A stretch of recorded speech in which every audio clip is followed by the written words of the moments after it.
안녕하세요. 닥톡 네이버 지식인 상담한 의사 박전생입니다. 원래 대인기피증 증상이 있었는데 업무 과정에서 실수를 하는 바람에 발표 공포증까지 생겨서 치료가 가능한지 문의하신 것으로 사례됩니다. 문의하신 대인기피증, 발표 공포증은 불안장애의 한 형태인 사회불안장애에 해당합니다. 인간이면 누구나 어느 정도 사회적 불안이나 수행 불안은 있기 마련인데요. 그 정도가 심해서 남 앞에 나서는 상황을 계속 회피하고 그와 같은 상황이 예상될 때 심한 예기 불안이 발생하면서 일상생활에 불편을 초래하면 치료가 필요한 사회불안장애라고 할 수 있습니다. 사회불안장애가 있으면 타인의 시선이나 평가에 대한 공포를 보이는데요. 특히 남의 시선을 과도하게 의식하는 경우에는 시선 공포증이라고 하며 대중 앞에서 발표 시에 이러한 문제가 발생하면 발표 공포증이라고 말하기도 합니다. 사회 공포증이 발생하는 경우에는 목소리나 손, 몸 전체가 떨리는 증상이 흔히 나타나며 그 외에 안면 홍조, 가슴 두근거림 등의 신체 증상과 더불어서 사고 마비감이 초래되기도 합니다. 대인기피증, 발표 공포증과 같은 사회 공포증은 불안이나 공포, 스트레스를 견디고 조절하는 뇌 기능이 선천적으로 예민하고 약하게 타고났거나 자라면서 여러 가지 스트레스에 비정상적으로 노출되면 발생하기 쉽습니다.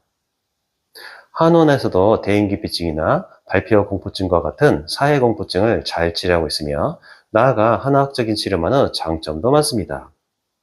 한의학적으로는 마음이 여리고 담력이 약하게 타고났다는 의미인 심담허겁이라는 선천적인 취약점이 있는 경우에 이러한 대인기피증이나 발표 공포증과 같은 사회불안장애가 더 쉽게 발생하는 것으로 여깁니다.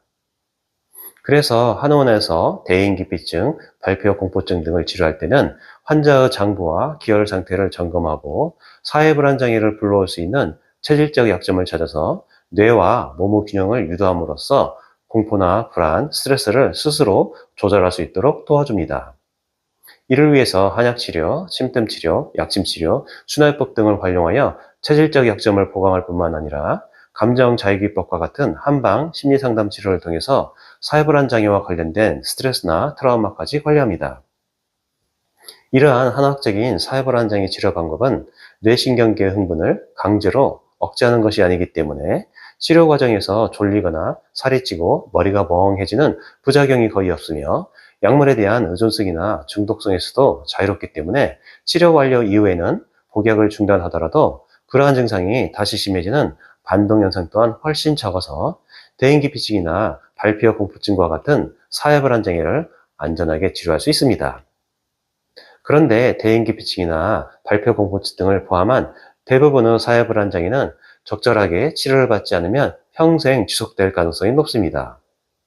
아울러 사회불안장애가 지속되다 보면 우울증이 초래되기도 합니다.